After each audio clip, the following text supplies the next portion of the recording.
you open it up, you set up an account or log in to the account. Forgive the one graphic for being left over. So basically, you'll get the welcome screen when you open it up.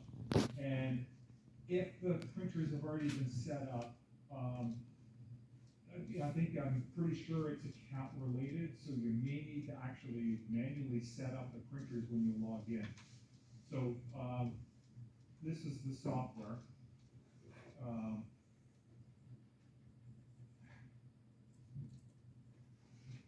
So when you open it up, this is what you're seeing. You see down here in this corner, I have already set up the printers on this. The easiest way to do it is to set them up by IP address. So the IP addresses for those are 142.55.37, 242 and 244. And both of those printers are located directly across the hall here. So you're presented with the tray. So what you need to do is whatever software you're using to create your model that you want to print out in 3D, you need to prep it in whether it's SketchUp or AutoCAD or Revit, and you need from the software, you need to export it as an STL file. Now to just quickly navigate through that, we're assuming that an Eiffel Tower model was created, so we downloaded an STL file. So all you need to do is take that file. I've got it in a browser or in Windows on the local hard drive. You just take the file and drop it onto the drive tab onto the tray somewhere, and it will insert it in and orientate it as it's orientated, as it's scaled from the STL file. So if you're printing, let's just for an example, Jordan gives an assignment in Studio or one of the other courses that he has a whole site plan of in Mississauga, a block in Mississauga or whatever, and all the sites are divided up, and you're doing the buildings that are going to go on there, and that site plan is 1 to 1,000, and they are going to put them on what he does with some things is he cuts out in styrofoam the model that's elevated and everything, and then the students, it's probably at 1 to 1,000, 1 to 2,000, that's up to whatever the teacher wants in that case. So then in AutoCAD or SketchUp, you need to export that as the scale it is going to print. So in this case, this is already scaled with the Eiffel Tower. Now, it just dropped in the tray as it was orientated, so it's standing up like the Eiffel Tower hopefully is for a long time. So the next to it is this square or this form here. Our older Mojos, the print heads, before it prints a layer, it goes across a metal brush, which brushes off any leftover material that happens to be hanging onto the print head, which then drops down into a little container that we have to empty out at the end of a couple of print jobs. This one, this model actually creates an object somewhere on the tray that acts as the head cleaning. So that's what this is. This will print out on every tray of every print. You can't turn it off. You can move it around. So let's say that there was a number of students had created projects together, and if you designate, we'll say a captain, team captain, that's going to initialize this and send it to the printer, you can import all of the different drawings onto the tray and just grab them and move them around wherever they need to be. So typically, if the tray is relatively full, I usually put this over in the corner over here. But for speed's sake, if you've just got one small model, you want to put it next to it. That way the heads don't need to go all the way to the far corner to run that one layer. So now this object needs to be closed, meaning that there can't be an open end on it. If you don't give the thickness to these steel girders and whatnot in here, it will print off as a single layer. But you notice under here, there's openness. So in order to print all of the Eiffel Tower, it needs to create support material. So in this case, looking at this as it's sitting right now, there's going to be probably twice as much support material as there is actually modeling material in order to support to build this up. We do get a discount on the modeling material. We don't on the support material. And the support material needs to go into a wash to dissolve the support material. So if you don't give enough thickness to the actual modeling material, while it's in the wash heats up to 90 degrees Celsius, it will warp and disintegrate the actual model material. So what you want to do if you're printing, let's say you're printing a floor plan, an extruded floor plan, you want to make sure that the interior and exterior walls are solid. There's not an inside face and an outside face. You want to give the material in the center so that that doesn't fall apart in the wash. We had one print job that printed, the group of students wanted to print it out, and the floor was given its thickness at scale, and it had to build up a whole bunch of modeling material, and in order to dissolve that modeling material, it had to go through 3 8-hour cycles in the wash. And the modeling material heated up, cooled down, heated up, so when it sat down on the table, it was more like a bowl than a floor. Because they needed in that specific case to give it more thickness so that it was stable. Now also, if you've got things that are sticking out of it, in this case, that model had concrete supports that were coming up at an angle from top of it, and they printed another layer to go on top of it, but they didn't give enough fastening between the uprights and the base, so most of them knocked off in the wash. So if you've got anything that's sticking out beyond the regular print job, you need to make sure that the base of that is reinforced enough that it's not going to come apart. So in this case, it's going to have a lot of support material in here. So the one thing that we can take a look at, this shows a slice preview. So anyway, the icons that are on the side here. So in this case, it's saying the model view is active. There's one model detected, one model pair detected. So you can see the icon over here is red with a little 1 in it. So you want to click that and repair all model layers before. So now the software is smart enough that it's going to detect if there's anything that is imminently going to fail with the print job. So you want to run that if it's showing that it's, right now, it's showing that it's blue because it's assuming I'm going to press repair all models. But you do want to repress, you can check what the error is to see exactly the specifics of it. But if you pick the repair all models, it will go, the software will go through and try to fix the issue. That being said, that doesn't mean it's going to print out as you were hoping it was going to print out. That's just going to fix any errors that the printer will have issues with. And it knows it will. So I did that, and the little arrow here is go back to the previous view. So now this you can show the actual slicing of it, because the 3D, for those who are not familiar with 3D printing, it basically lays down individual layers that are about 32nd of an inch or something thick. So right now it's doing the slicing so you can actually stop at a certain point. You could pick this model apart and print it in 3 pieces and then glue it together after the fact, for example. So this is going to take a while, so I'm just going to cancel that.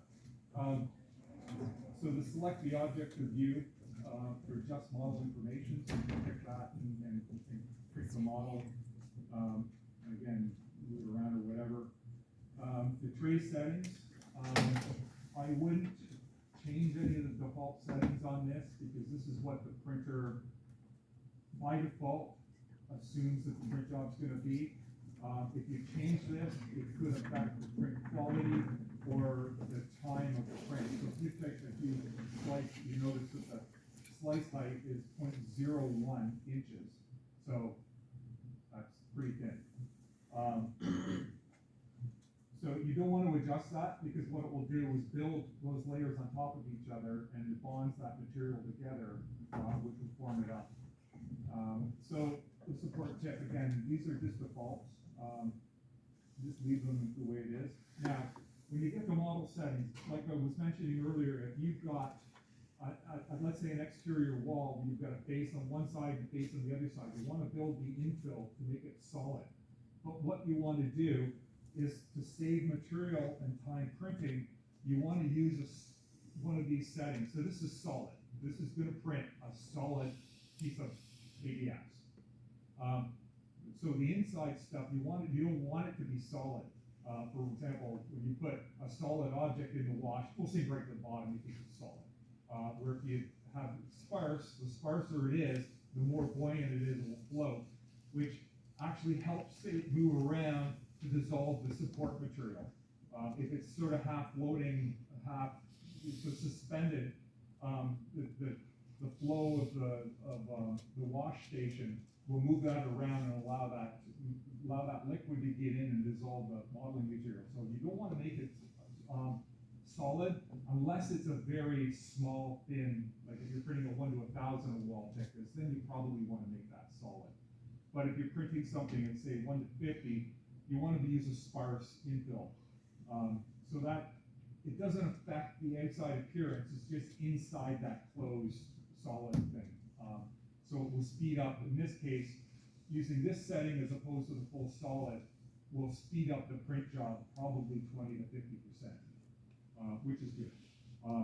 Now, that being said, this whole process is very slow. This doesn't like happen like sending a print job to a regular printer where you just go over and pick up your print job. This model, looking at this right now, I would estimate that this will take about 4.5 hours to print, and it will probably take 2 cycles in the wash station, 2 8-hour cycles in the wash station to dissolve the support material. So if you pick the infill, in this case, there's not going to be a lot of infill in this because it is basically just a steel structure. But anyway, moving down, the support style you want to just leave the defaults on most of this. So a range, you can do an auto arrange, so it will automatically just put it where it's if you check this optimized, pick a range tray, it's going to take its time and assess where everything needs to be to optimize the printout. Again, I'll just cancel this. Wait for all that. So orientate. An object, for example, coffee cup. Let's just say you've got a solid bottom, you've got solid sides, you potentially have a handle on it, and your cup is open from the top. If you were to print that cup upside down, it would have to fill in the entire opening with support material, which is a lot of support material depending on the size of the cup. The same is with when you're doing a building. If you print the floor as the top of the object, so you're printing the second floor on top of the walls for the first floor, it's got to fill in everything in the first floor. So you want to make sure the first floor is there, then the walls, and then if there's something that you look at it and you think, okay, well, there's a lot of infill there, you can actually change the orientation. In this case, we'll try 0, and we'll just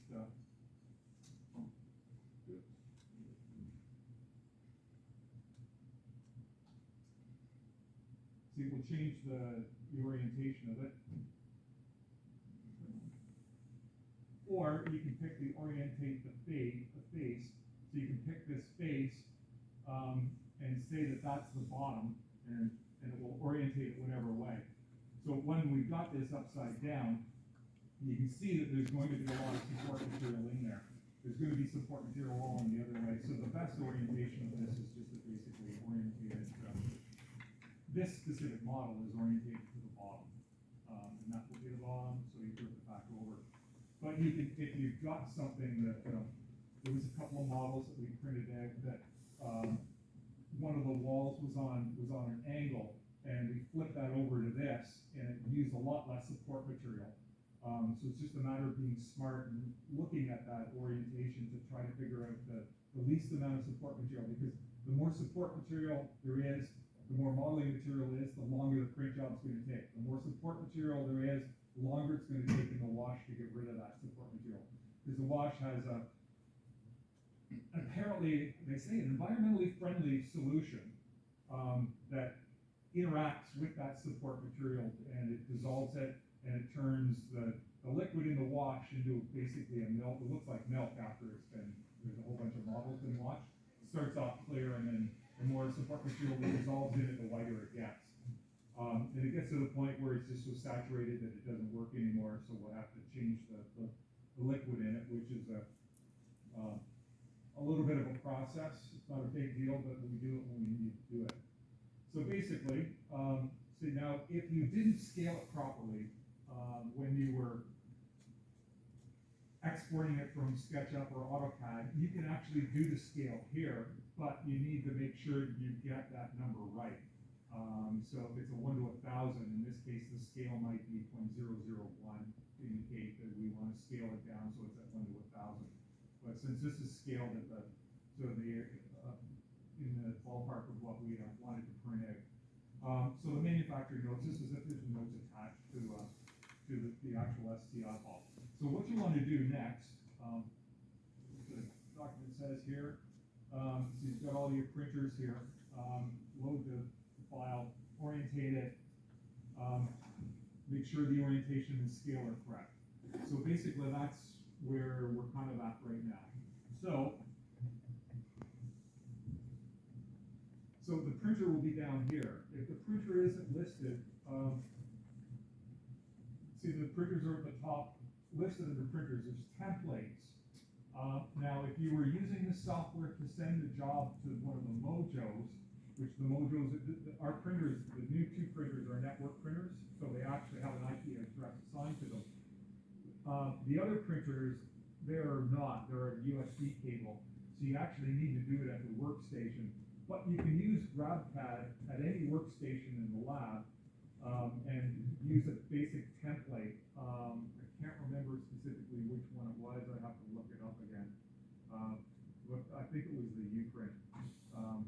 So there's templates that you can use to set that. But the printers, as configured, are up here. If they're not here, what you just do here is put the IP address in. So again, 142.55.37. So just so you know, the college owns Class C TCP/IP addresses. So Class C, Class A is the entire, would be one specific address. B would be, in this case, what's shown on the screen is 142.55.37. But the college owns everything that starts with 142.55. Our subnet for the CAD labs here at HMC is 37. And then each device that's in the CAD labs is assigned a unique IP address. It just so happens that our printers are 242 and 244. You can see those addresses are listed in the ones that I had previously set up on this. So if they didn't show up, you could just type it in and add it manually. Now I'm not sure what's going to happen since it's already set up here. I'm probably going to get confused and go, what are you talking about, buddy? So anyway, so now you can select the printer.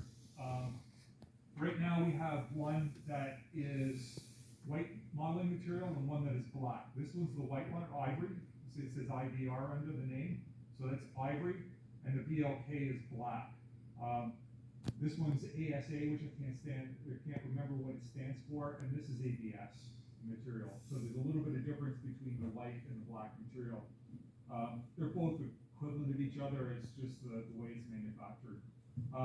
So let's say we wanted to send it to this one. You just pick that one. You want to keep the project settings to the selected printer. As long as you got everything set up right, you just say yes to that. So it's ready to be sent to the printer. So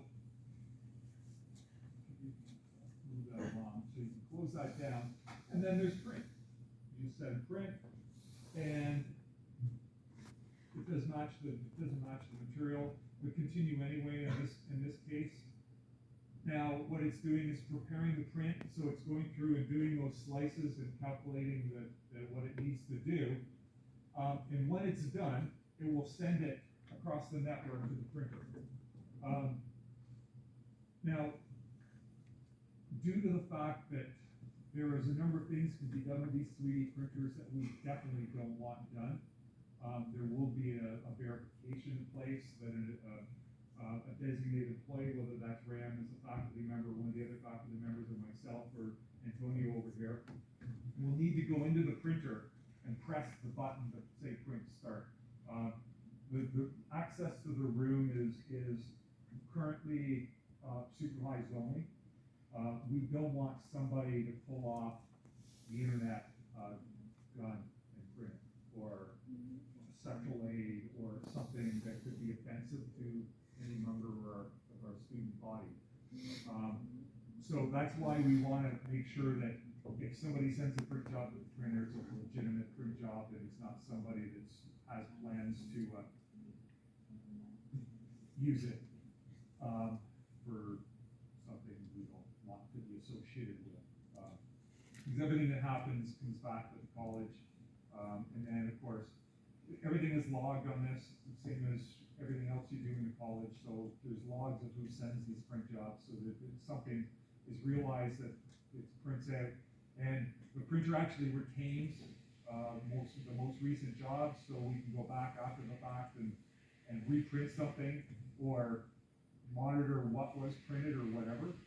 So you want to be aware of that. And, if you're printing something, let's say a faculty member gives you a project and wants you to print it, don't print it to the maximum size, print it to the minimum size that will get the point across of what you're doing. Unless there's a specific need for it to be printed at a larger size.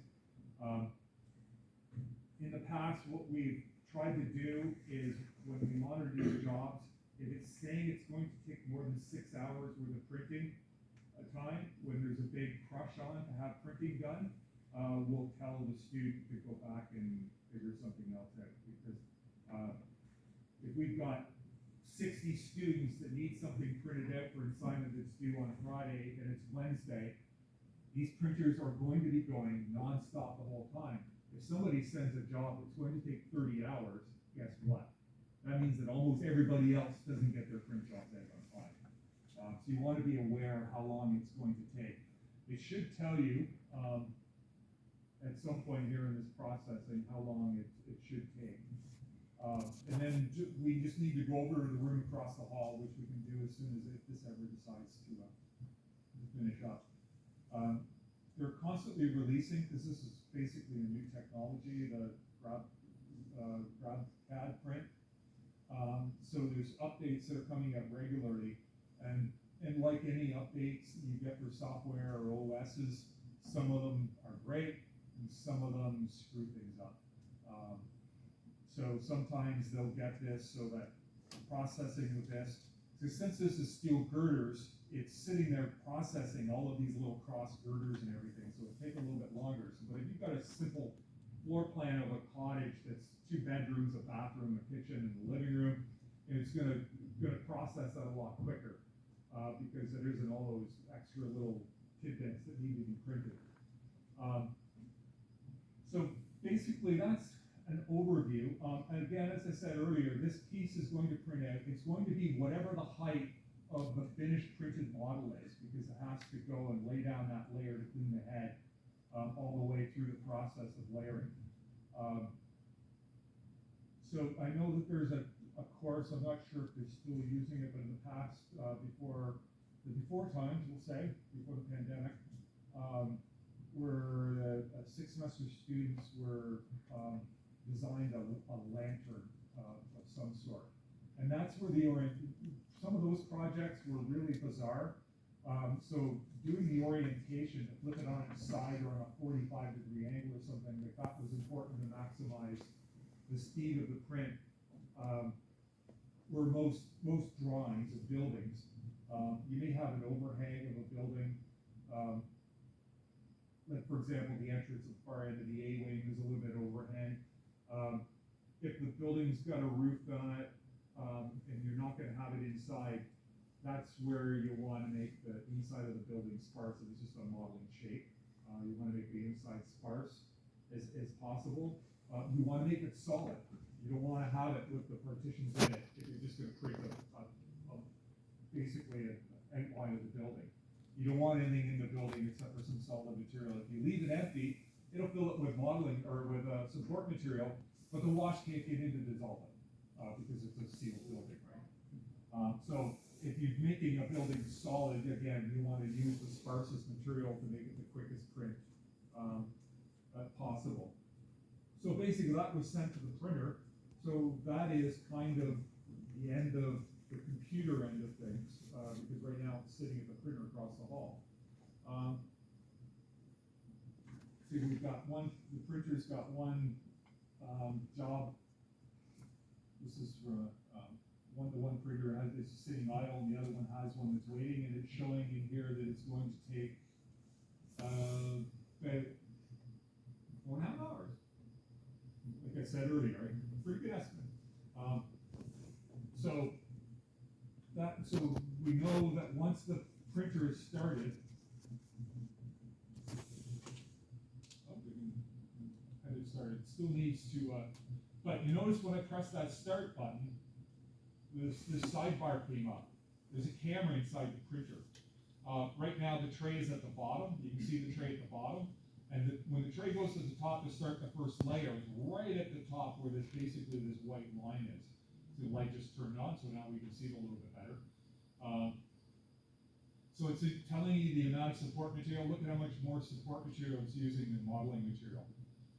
So that's something that when you're doing your models, you want to be aware of, especially setting up that orientation. You may want to flip that around and find the best orientation. I don't think in the case of this specific model that there's much we could do. We could probably lay it on its side, that it's going to have a lot of support material on the bottom, which would be side, and not as much in the middle, but I think that this is probably the best orientation for this. So, everything's ready. You know when it's basically going to be done by looking at this. Again, after this is completed, that's just the first stage, then it needs to go to the wash station. So we want to go across the hall quickly. There's quite a few of us. Maybe we can go in a couple at a time, so we can find everybody in the room. Yeah, so those who are near west can go first. We'll wait here. I have some